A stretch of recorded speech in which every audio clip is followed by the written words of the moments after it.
नमस्कार मित्रांनो, नमस्कार विद्यार्थी मित्रांनो. 12वी अर्थशास्त्र या यूट्यूब चॅनलवर आपले स्वागत आहे. आज 12वी अर्थशास्त्र या प्रकरणामधली या पुस्तकातील प्रकरण 9वे भारतातील नाणे बाजार आणि भांडवल बाजार हे प्रकरण आपण अभ्यासणार आहोत. भारतातील नाणे बाजार आणि भांडवल बाजार, मनी मार्केट अँड कॅपिटल मार्केट. तर या प्रकरणामध्ये 2 टप्प्यांचा आपल्याला अभ्यास करायचा आहे, एक नाणे बाजार आणि दुसरा भांडवल बाजार. तर थोडक्यात या प्रकरणाची आपण प्रस्तावना पाहू. पैसा, वित्त हे तुम्ही नाव ऐकलं असेलच. तर वित्त अर्थव्यवस्थेचा कणा आहे असं म्हटलं जातं, आहे ना. आणि वित्त हे पैशाशी संबंधित असते, पैशाच्या व्यवस्थापनाशी संबंधित असते.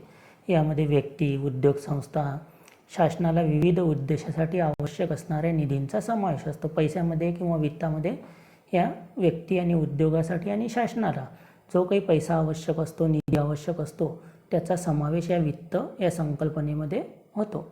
वित्ताचे 3 प्रकार पडतात. एक वैयक्तिक वित्त, औद्योगिक वित्त आणि सार्वजनिक वित्त असे वित्ताचे 3 प्रकार पडतात. हे या ठिकाणी दिलेले आहे वित्ताचे प्रकार. औद्योगिक वित्त, वैयक्तिक वित्त, औद्योगिक वित्त आणि सार्वजनिक वित्त. तर असे वित्ताचे 3 प्रकार आहेत. 3 प्रकारात याचं वर्गीकरण करता येते. तर निधी गतिशील करणे आणि निधीचं वाटप करण्यासाठी देशाची वित्तीय व्यवस्था जबाबदार असते. देशामध्ये पैसा किती असावा, कसा खेळता राहावा, कोण्या क्षेत्रामध्ये पैशाची आवश्यकता आहे, हे सर्व या देशाची जी आपली वित्तीय व्यवस्था आहे ते याच्या जबाबदार असते. आणि आर्थिक विकासासाठी आणि संपत्तीच्या निर्मितीसाठी मदत करत असते. जी वित्तीय व्यवस्था आहे भारत देशाची, तर भारत देशाचा आर्थिक विकास कशा पद्धतीनं व्हावा, संपत्ती कशी निर्माण होईल, हे सर्व वित्तीय व्यवस्थे यासाठी जबाबदार असते किंवा मदत करते. भारतीय वित्त प्रणालीमध्ये वित्तीय संस्था, वित्तीय बाजारपेठ आणि वित्तीय साधने आणि वित्तीय सेवा यांचा समावेश होतो. हे या ठिकाणी दिलेलं आहे या चार्टमध्ये तुम्हाला. भारतातली जी वित्तीय प्रणाली आहे, आपण प्रस्तावनेमध्ये पाहिलं की भारतातली वित्तीय प्रणाली कशाशी जबाबदार आहे, भारताचा विकास आणि आर्थिक विकास कसा होईल यासाठी, किंवा वित्त कशा पद्धतीनं खेळवलं पाहिजे पैसा, त्यासाठी भारतातली वित्तीय प्रणाली जबाबदार असते. तर हे वित्तीय प्रणाली म्हणजे नेमकं काय, यामध्ये कोणते घटक येतात. तर या वित्त प्रणालीमध्ये साधारणतः हे या ठिकाणी दिलेलं आहे. वित्तीय प्रणालीमध्ये वित्तीय संस्था हे दिलेलं आहे. वित्तीय संस्था, वित्तीय बाजारपेठ, वित्तीय साधने आणि वित्तीय संस्था. भारतातल्या वित्तीय जी प्रणाली आहे त्या वित्तीय प्रणालीचे 4 घटक या ठिकाणी दिलेले आहेत. किती? 4. वित्तीय संस्था, वित्तीय बाजारपेठ, वित्तीय साधने आणि वित्तीय सेवा. तर हे वेगवेगळे 4 घटक आहेत. तर यापैकी आपल्याला वित्तीय बाजारपेठ जी आहे, वित्तीय बाजारपेठ याचा या प्रकरणामध्ये अभ्यास करायचा आहे. वित्तीय बाजारपेठेचे 2 प्रकार आपल्याला या प्रकरणात दिलेले आहे. एक मुद्रा बाजार म्हणजे नाणे बाजार आणि भांडवल बाजार. तर त्याचा सविस्तर अभ्यास या प्रकरणात आपण करू. वित्तीय बाजार हा वित्त प्रणालीचा एक महत्त्वाचा घटक मानला जातो आणि या प्रकरणात प्रामुख्याने वित्तीय बाजारांचा अभ्यास आपण करणार आहोत. तर ही जी भारतातली वित्तीय प्रणाली आहे, यामध्ये 4 घटक दिलेले आहेत. त्या 4 घटकापैकी एका घटकाचा अभ्यास या प्रकरणात आपल्याला दिलेला आहे, तो म्हणजे वित्तीय बाजार. तर आता वित्तीय बाजार म्हणजे काय, तर वित्तीय बाजाराचा अर्थ या ठिकाणी दिलेला आहे. वित्तीय बाजाराचा अर्थ की वित्तीय बाजारपेठेत रोखे, ज्याला आपण डिव्हेंचर म्हणतो, भाग किंवा शेअर्स आणि व्युत्पन्न रोखे, डेरिव्हेटिव्ह मार्केट ज्याला म्हणतात, सरकारी रोखे, विदेशी चलन इत्यादी सारख्या आर्थिक मालमत्तांची खरेदी विक्री केली जाते. वित्तीय बाजार हा पैशाशी संबंधित बाजार असतो आणि यामध्ये रोखे, भाग, व्युत्पन्न रोखे, सरकारी रोखे आणि विदेशी चलन इत्यादी सारख्या आर्थिक मालमत्तांची खरेदी विक्री केली जाते. त्याला वित्तीय बाजारपेठ असं म्हटलं जातं. आणि वित्तीय बाजारपेठा बँका, बिगर बँकिंग, वित्तीय संस्था, दलाल, म्युच्युअल फंड, वटणावळ गृहे इत्यादी माध्यमातून चालतात. यामध्ये प्रामुख्याने नाणे बाजार आणि भांडवल बाजार या 2 भिन्न बाजारपेठांचा समावेश होतो. वित्तीय बाजारपेठेमध्ये 2 बाजारपेठांचा समावेश होतो, एक नाणे बाजार आणि भांडवल बाजार, जे आपल्या प्रकरणाचं नाव आहे. नाणे बाजार, मनी मार्केट आणि कॅपिटल मार्केट, भांडवली बाजार, या 2 बाजारपेठांचा यामध्ये समावेश होतो वित्तीय मार्केटमध्ये. या ठिकाणी बँका, बिगर बँकिंग, वित्तीय संस्था, दलाल, नाव ऐकले असेलच तुम्ही, दलाल ज्याला एजंट म्हणतो आपण, म्युच्युअल फंडचं नाव ऐकलेलं आहे, वटनावळ गृहे म्हणजे संशोधन गृहे असतात, हे जिथं चेक हुंड्या वटविले जातात असं गृह, त्याला वटनावळ गृह मराठीत असं म्हटलं जातं. तर अशा पद्धतीनं वित्तीय बाजार म्हणजे काय आणि वित्तीय बाजाराचे दोन प्रकार, नाणे बाजार आणि भांडवल बाजार, हे आपल्याला पाहायचं आहे. वित्तीय बाजाराचे दोन प्रकार या ठिकाणी दिलेले आहेत. एक पहिला दिलेला आहे नाणे बाजार आणि दुसरा दिलेला आहे भांडवल बाजार. तर अशा पद्धतीनं पहिला बाजार आपल्याला पहिले सविस्तर समजून घ्यायचा आहे. नाणे बाजार, मनी मार्केट कशाला म्हणतात, तर हे मनी मार्केट या ठिकाणी दिलेलं आहे. याच प्रकरणावर दुसऱ्या साईडला तुम्हाला मनी मार्केटच्या अगोदर तुम्हाला एक ऑरेंज कलरचा किंवा बदामी कलरचा बॉक्स दिलेला आहे आणि त्या बॉक्समध्ये दिलेला आहे की तुम्हाला वर्गीकरण करून पाहायचं आहे. कशाचं, की वैयक्तिक वित्त म्हणजे काय, औद्योगिक वित्त म्हणजे काय आणि सार्वजनिक वित्त म्हणजे काय. वित्त म्हणजे पैशाशी संबंधित व्यवहार. तर वैयक्तिक पैशाचे व्यवहार कोणते, औद्योगिक पैशाचे व्यवहार कोणते आणि सार्वजनिक वित्ताचे म्हणजे पैशाचे व्यवहार कोणते, याचं वर्गीकरण तुम्हाला करून पाहायचं आहे. 6 मुद्दे दिलेले आहेत या ठिकाणी. पहिला आहे सेवानिवृत्ती निधीची निर्मिती करणे, दुसरा आहे समभागांच्या विक्रीतून भाग भांडवल वाढवणे, तिसरा आहे कर महसूल गोळा करणे, चौथा आहे समान मासिक हप्त्यांद्वारे गृहकर्जाची परतफेड करणे, पाचवा आहे आरोग्य शिक्षण यासारख्या सामाजिक पायाभूत सुविधांवरील खर्च आणि 6वा आहे कार्यरत भांडवलाचे व्यवस्थापन. तर ह्या 6 पैकी कोणता मुद्दा कोण्या वित्तामध्ये येतो हे तुम्हाला ओळखायचं आहे किंवा करून पाहायचं आहे. तर पहा, मी तुम्हाला थोडक्यात माहिती सांगतो, त्यावरून तुम्हाला करायचं आहे घरी. सेवानिवृत्ती निधी निर्माण करणे म्हणजे हे कोणाचं काम आहे, सार्वजनिक काम आहे ना. सेवानिवृत्तीची निधी करणे हे कोणाचं काम आहे, वैयक्तिक काम आहे. कारण जसा एखादा नोकरदार वर्ग असतो तो नोकर काय करतो, आपल्या पेन्शनची सुविधा व्हावी, म्हातारपणासाठी पैसा असावा यासाठी सेवानिवृत्ती निधी निर्माण करतो, त्याला वैयक्तिक वित्त असं म्हटलं जाते. तर पहिला मुद्दा कशात जाईल, वैयक्तिक वित्तामध्ये. दुसरा मुद्दा आहे समभाग. समभाग म्हणजे शेअर्स, कंपन्यांचे शेअर्स. तर हे कंपन्यांचे शेअर कोण विक्रीला काढते, औद्योगिक संस्था, कारखानदार, कंपनीचे मालक. तर हे कोणत्या वित्तामध्ये मोडील, औद्योगिक वित्तामध्ये. तिसरा मुद्दा आहे कर महसूल गोळा करणे. आता कर गोळा करणे हे कोणाचं काम आहे, सरकारचं काम आहे, टॅक्स गोळा करणे. तर हा मुद्दा कशात जाईल, सार्वजनिक वित्तामध्ये. पुढचं समान मासिक हप्त्यांद्वारे गृहकर्जाची परतफेड करणे. जर घर बांधण्यासाठी आपण कर्ज घेतलं असेल तर ती परतफेड कोण करावी लागेल, आपल्याला स्वतःलाच करावी लागेल. तर हा मुद्दा कशात मोडेल, वैयक्तिक वित्तामध्ये मोडेल. पाचवा दिलेला आरोग्य आणि शिक्षण यासारख्या सामाजिक पायाभूत सुविधांवरील खर्च. आरोग्याचा खर्च, शिक्षणाचा खर्च, जसं तुम्ही शिक्षण घेता तर हा खर्च कोण करते, सरकार करते. तर हे सार्वजनिक वित्तामध्ये येईल. आणि शेवटचं दिलेलं आहे कार्यरत भांडवलाचे व्यवस्थापन. हे कोण करते, भांडवलाला कोणाची आवश्यकता असते, कंपनीच्या मालकाला. तर हे औद्योगिक वित्त समजलं जाईल. तर अशा पद्धतीनं 6 पैकी 2-2 वित्त, औद्योगिक वित्त आणि सार्वजनिक वित्त यामध्ये मोडतील. घरी जाऊन तुम्ही आणखी व्यवस्थित वाचायचं आहे, नवीन उदाहरणं घेऊन याचं वर्गीकरण करून पाहायचं आहे. तर चला आपण या मुख्य प्रकरणाच्या मुख्य भागाकडे वळू, प्रकरणातील मुख्य भागाकडे. तर आपण सुरुवातीला पाहिलं, या प्रकरणामध्ये आपल्याला 2 बाजार पाहायचे आहेत, एक नाणे बाजार आणि दुसरा भांडवल बाजार. तर सर्वात पहिले पाहू आपण भारतातील नाणे बाजार. तर नाणे बाजार म्हणजे काय, तर नाणे बाजार म्हणजे अल्प मुदतीचं कर्ज देणे व घेणे होय. नाणे बाजार कशाला म्हणतात, अल्प मुदतीचं कर्ज देणे आणि घेणे. सदृश्य पैशाचा किंवा प्रतिपैशाचा बाजार असतो.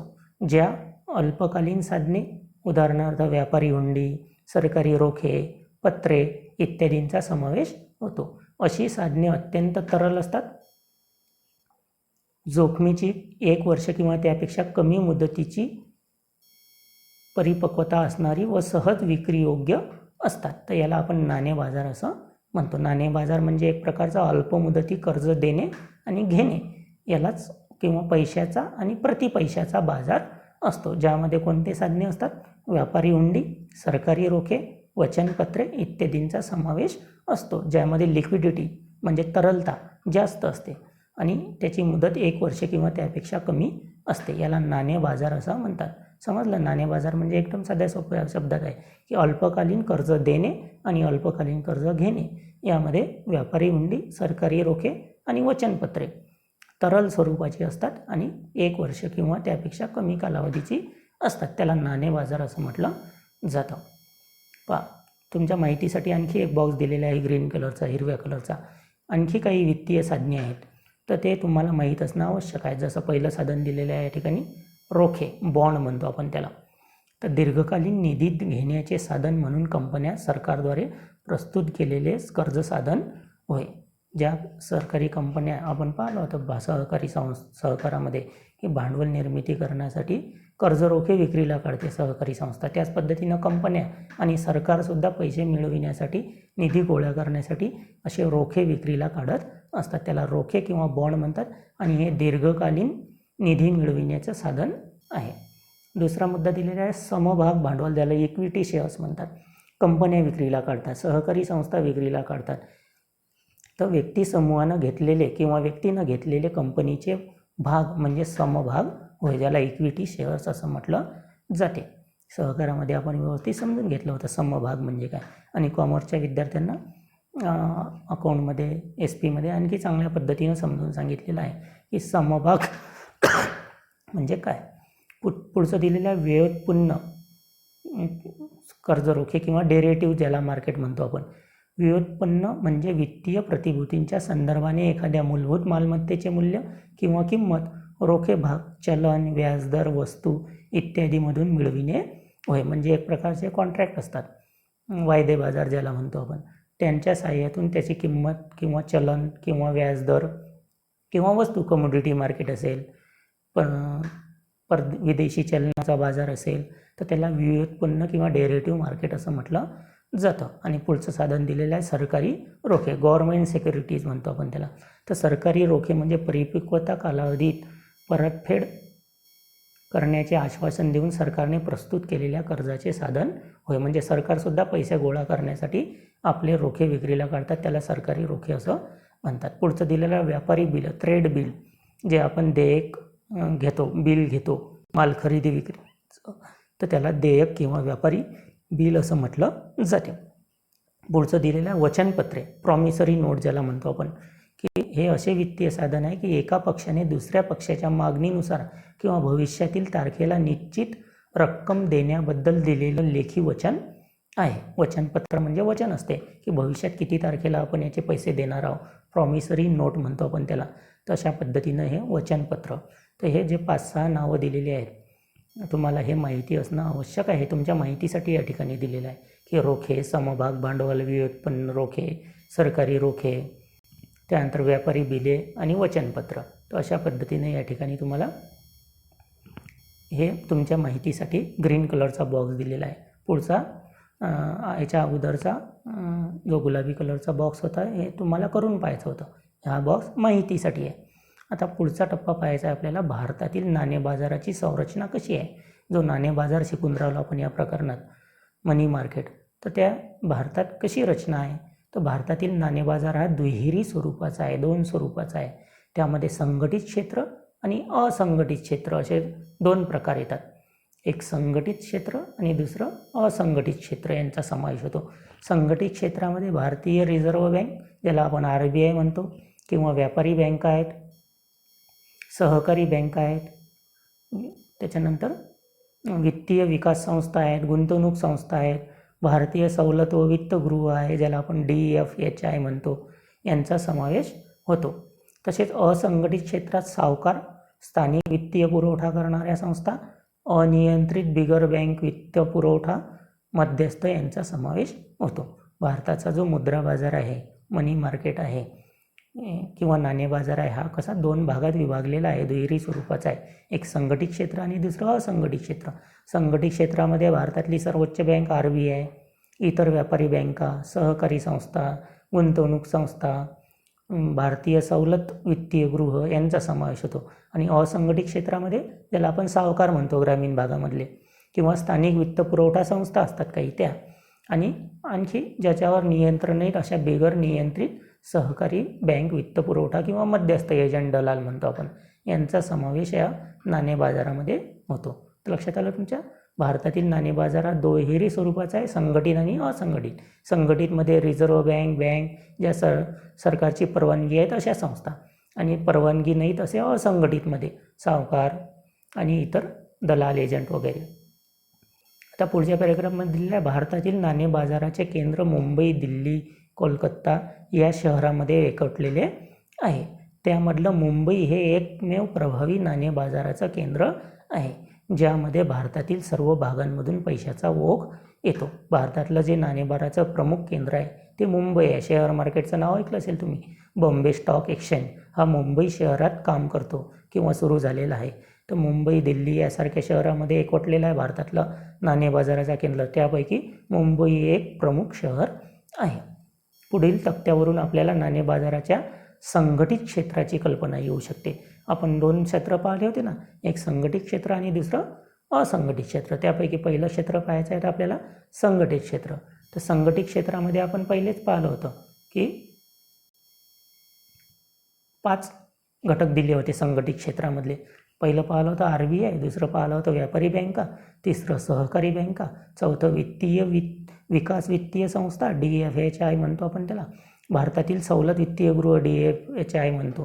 तर अशा पद्धतीनं हे 5 साधनं किंवा 5 संस्था संघटित क्षेत्रामध्ये मोडतात. आता पाहायचं आहे असंघटित क्षेत्र. तर असंघटित क्षेत्रामध्ये 3 दिलेले आहेत. एक स्थानिक बँकर म्हणजे ज्या गाव पातळीवरच्या संस्था असतात, छोट्या छोट्या पतसंस्था, दुसरा सावकार आणि तिसरा अनियंत्रित बिगर बँक वित्तीय मध्यस्थ संस्था. तर अशा पद्धतीनं भारतीय नाणे बाजाराचे 2 प्रमुख क्षेत्र जे आहेत संघटित आणि असंघटित, या चार्टच्या द्वारे तुम्हाला या ठिकाणी दाखवलेलं आहेत. तर आपल्याला संघटित क्षेत्र पाहायचं आहे पहिले. संघटित क्षेत्र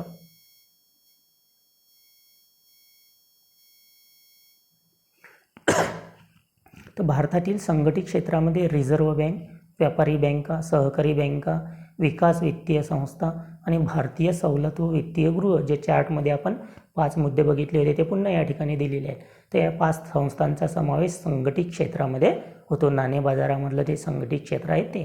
त्यांचे कार्य भारतातील सर्व आर्थिक क्षेत्रात चालते. भारतातील संघटित क्षेत्रातील रचनेबाबत आता आपण चर्चा करूया. त्यातलं सर्वात पहिलं पाहायचं आहे आपल्याला रिझर्व्ह बँक. भारतातली जी प्रमुख बँक आहे भारतीय रिझर्व्ह बँक, तर ती रिझर्व्ह बँकेची कशा पद्धतीनं काम करते. रिझर्व्ह बँक ही भारताची एक मध्यवर्ती बँक आहे ना. मध्यवर्ती म्हणजे सर्वात महत्त्वाची, सर्वात वरची बँक, शिखर बँक. हिल्टन यंग आयोगाच्या शिफारशीनुसार भारतीय रिझर्व्ह बँकेची स्थापना केली. हे अंडरलाईन करून घ्या तुम्ही. ऑब्जेक्टिव्ह टाईपच्या प्रश्नांमध्ये विचारले जाते की हिल्टन नावाच्या व्यक्तीच्या अध्यक्षतेखाली एक आयोग नेमण्यात आला होता आणि त्या आयोगानं शिफारस केली की भारतामध्ये त्यावेळेस इंग्रजांचं सरकार होतं आणि हिल्टन हा सुद्धा एक इंग्रज होता.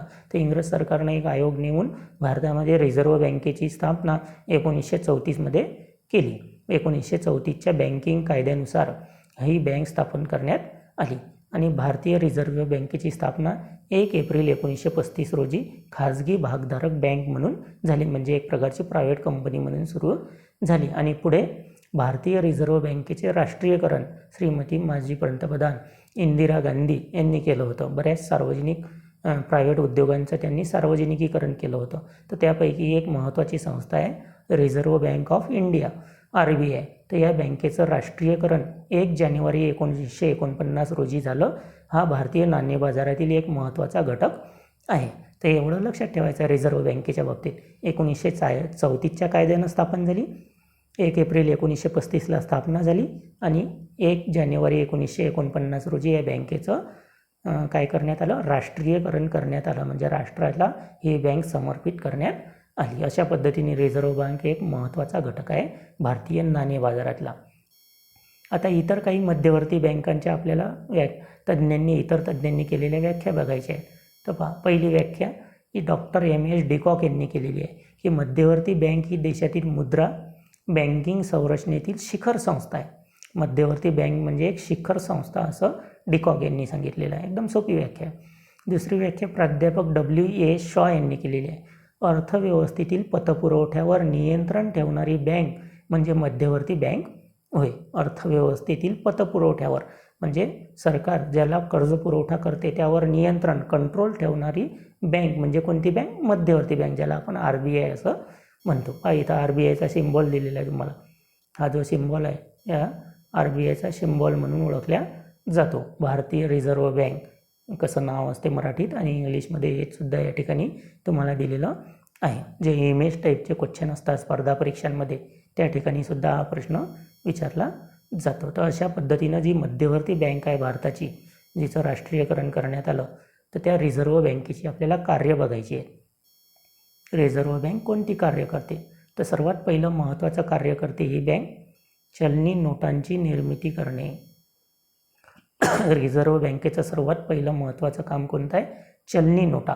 चलनी नोटा म्हणजे 2 रुपये, 1 रुपयाच्या वरच्या 2 रुपये, 5 रुपये, 10 रुपये, 50 रुपये, 100 रुपये, 500 रुपये आणि 2000 रुपये अशा नोटांचं निर्माण करणारी बँक म्हणजे रिझर्व्ह बँक ऑफ इंडियाला करावं लागते. या बँकेला 1 रुपया आणि जे काही नाणी आहेत ती आता बंद झालेली आहे, जवळपास 25 पैसे, 10 पैसे, 8 आणे म्हणू आपण त्याला, तर ही बंद झालेली आहेत. आता 1 रुपया छापण्याचा अधिकार फक्त भारत सरकारला आहे आणि चलनी नोटा छापण्याचा अधिकार सरकारच्या वतीनं रिझर्व्ह बँकेला आहे.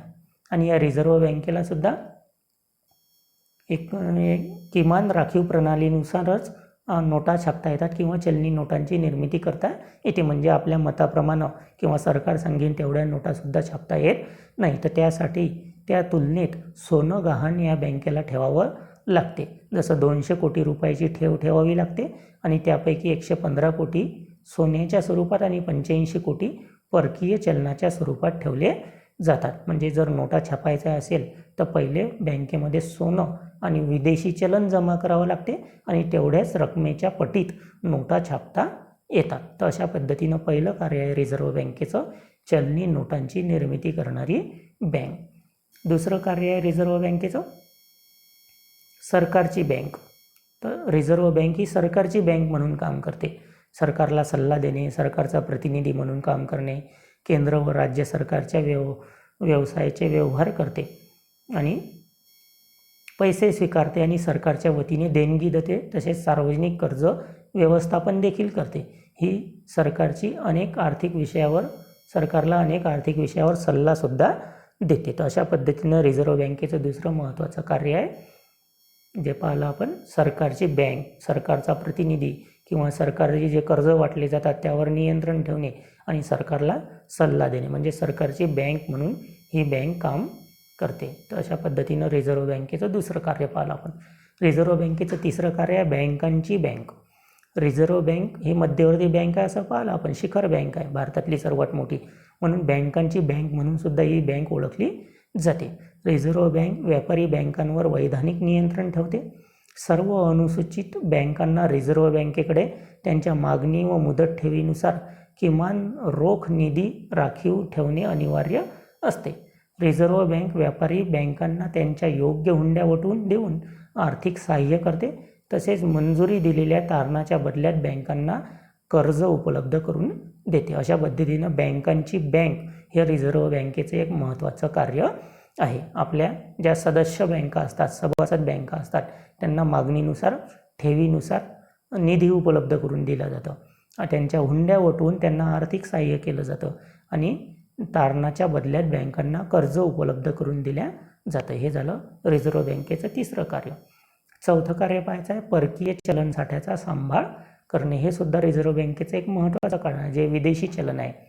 रिझर्व्ह बँक देशाच्या परकीय चलन साठ्याचं संरक्षक म्हणून काम करते. परकीय चलन साठा रिझर्व्ह बँकेत जमा केला जातो आणि त्यास अधिकृत विनिमय दर कायम ठेवले, ज्यांना आपण रुपयाचा विनिमय दर म्हणतो. जसं एक डॉलर म्हणजे इतके रुपये असं तुम्ही ऐकता ना, की आज 73 रुपये काही पैसे होता, 74 रुपये होता एका डॉलरचा बरोबर 1 रुपया, तर त्याला विनिमय दर असं म्हटलं जातं. तर हा विनिमय दर कायम ठेवणे सुद्धा रिझर्व्ह बँकेचे एक कार्य आहे.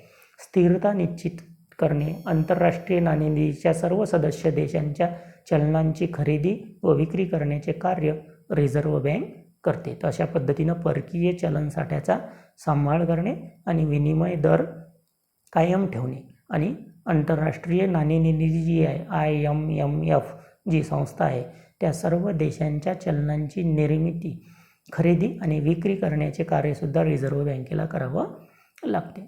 पाचवं कार्य आहे रिझर्व्ह बँकेचं पतपैशाचे नियंत्रण करणे. आता पतपैसा काय असते? तर पतपैसा म्हणजे एक प्रकारे बँक कर्जावर कर्ज, ठेवीवर कर्ज देते, त्याला पतपैसा असं म्हणतो.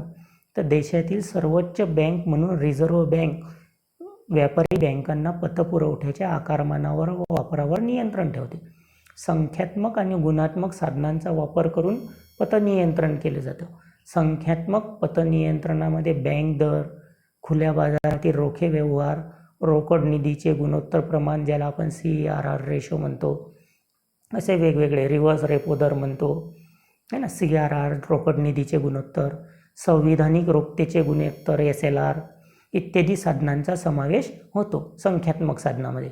आणि गुणात्मक पतनियंत्रणामध्ये कर्ज व तारण यामधील गाळ्याचे नियमन, कर्जाचे नियंत्रित वाटप, नैतिक मनधरणी इत्यादी साधनांचा समावेश होतो. तर अशा पद्धतीनं पतपैशाचं नियंत्रण करण्यासाठी रिझर्व्ह बँक संख्यात्मक साधन आणि गुणात्मक साधन अशा 2 साधनांचा उपयोग करून पतपैशाचं नियंत्रण करते.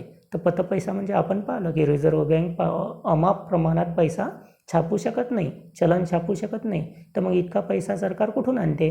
तर पैशावर पैसा निर्माण केला जातो, त्याला पतपैसा असं म्हणतात. समजा उदाहरणार्थ एखाद्या व्यक्तीनं 100 रुपये बँकेमध्ये जमा केले, तर बँक काय करते?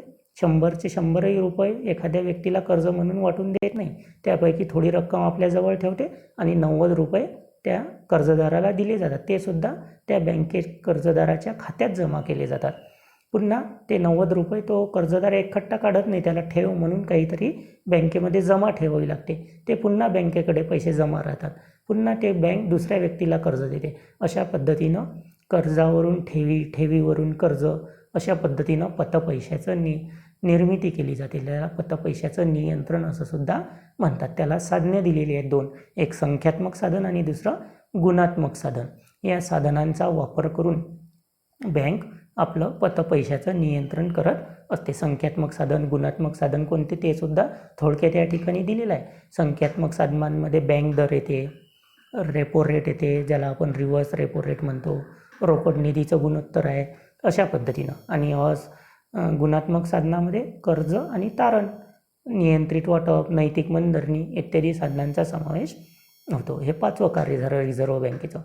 6वं कार्य आहे आकडेवारी गोळा करणे व प्रसिद्धीस देणे. तर रिझर्व्ह बँक बँकिंग आणि अर्थव्यवस्थेच्या इतर वित्तीय क्षेत्रांच्या संबंधित सांख्यिकीय माहिती संकलित करून ती प्रसिद्ध करते. रिझर्व्ह बँकेकडे बराचसा आकडेवारी असते पैशाच्या संबंधात, कर्जाच्या संबंधात, ठेवीच्या संबंधात, वित्तविषयक. तर ती आकडेवारी सरकारला धोरण आखताना, निर्णय घेताना कामात पडते. तर ती आकडेवारी गोळा करणे आणि ती प्रसिद्ध करणे हे रिझर्व्ह बँकेचं एक महत्त्वाचं कार्य आहे. 7वं कार्य आहे रिझर्व्ह बँकेचं विकासभिमुख आणि प्रोत्साहनात्मक कार्य करणे. कारण रिझर्व्ह बँक ही देशाची मध्यवर्ती बँक आहे, सरकारची प्रमुख बँक आहे, सरकारची प्रतिनिधी आहे. म्हणून रिझर्व्ह बँक निमशहरी आणि ग्रामीण भागात बँकिंग सेवा वाढविणे, ठेवीदारांना संरक्षण देणे, कृषी पतपुरवठा आणि औद्योगिक पतपुरवठा यांच्यासाठी काही विकासात्मक कामे करते. जसं ठेवीदारांना संरक्षण म्हणजे काय? जर आपण एखाद्या बँकेमध्ये पैसे ठेवले डिपॉझिट म्हणून आणि ती बँक जर बुडाली तर रिझर्व्ह बँक आपल्याला संरक्षण देते ठेवीदाराला, की तुमच्या 5 लाखापर्यंतच्या ठेवी सुरक्षित राहतील. आता नवीन नियम केला RBIनं. पूर्वी 1 लाखापर्यंतच होता. तर आता कोणत्याही बँकेत तुम्ही ठेवसाल 5 लाखापर्यंत ठेव तुमची सुरक्षित राहील. ते जर त्या बँकेनं परत केली नाही तर रिझर्व्ह बँक तुम्हाला ते परत करू शकेल. तर अशा पद्धतीनं विकासात्मक आणि प्रोत्साहनात्मक कार्य करण्याचं कामसुद्धा रिझर्व्ह बँकेला करावं लागते. कृषीसाठी पतपुरवठा करणे, औद्योगिकसाठी कर्ज पुरवठा करणे उद्योगांसाठी, तर हे कामंसुद्धा रिझर्व्ह बँकेला करावे लागतात. तर अशा पद्धतीनं रिझर्व्ह बँकेची ही 7 कार्य या ठिकाणी 8वं कार्य दिलेलं आहे इतर कार्य. रिझर्व्ह बँक आपल्या सदस्य बँकांच्या खात्यामधील आपसातील देण्या घेण्याचे व्यवहार पूर्ण करण्यासाठी निरसन केंद्र म्हणून सुद्धा काम करते, ज्याला समाशोधन गृह असं सुद्धा म्हणतात. तक्रार निवारण करणे, हुंड्या वटविणे, चेक वटविणे, व्यापारी बँकांचा अंतिम ऋणदाता म्हणून आर्थिक संकटात असलेल्या बँकांना आर्थिक सहाय्य पुरवते. तर अशा पद्धतीनं रिझर्व्ह बँक ही 8 प्रकारची कार्य करते. देशाची मध्यवर्ती बँक आहे, महत्त्वाची बँक आहे, म्हणून या बँकेचे कार्यसुद्धा अत्यंत महत्त्वाचे आहेत. आता पुन्हा गुलाबी कलरचा एक बॉक्स दिलेला आहे तुम्हाला, शोधा म्हणून दिलेला आहे, की तुम्हाला या बँकांची, देशाच्या मध्यवर्ती बँकांची नावे सांगायची आहेत. आता अशा पद्धतीने शोधा पाहू या बॉक्समध्ये तुम्हाला काही देशांचे नावं दिलेली आहेत आणि या देशातील ज्या मध्यवर्ती बँका आहेत त्यांची नावं लिहून आणायची आहेत, शोधून पाहायची आहेत एका पेजवर. शोधा पाहू हा एक बॉक्स आहे. खालील देशांच्या मध्यवर्ती बँकांची नावे सांगा. जसं संयुक्त राज्य अमेरिकाची कोणती बँक आहे, तर बँक ऑफ अमेरिका आहे. युनायटेड किंगडमची बँक ऑफ इंग्लंड आहे. कॅनडाची बँक ऑफ कॅनडा आहे. रशियाची बँक ऑफ इस्टोपिया की असं काहीतरी आहे, ते शोधून आणायचं आहे. फ्रान्सची बँक ऑफ फ्रान्स आहे. जर्मनीची बँक ऑफ जर्मनी आहे. जपानची बँक ऑफ जपान आहे. चीनची पीपल्स बँक ऑफ चायना आहे. जर्मनीची रिझर्व्ह बँक ऑफ जर्मनी आहे. चीनची पीपल्स बँक ऑफ चायना आहे. आणि ऑस्ट्रेलियाची reserve bank of India, reserve bank of Australia आहे. तशी ती वेगवेगळ्या देशांची नावं आहेत.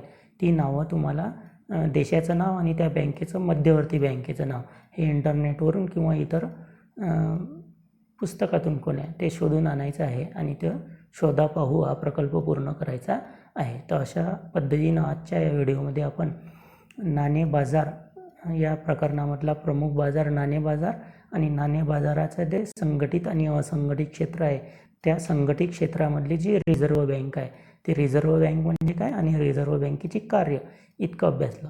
उर्वरित प्रकरणाचा भाग आपण पुढच्या व्हिडिओमध्ये पाहू. धन्यवाद.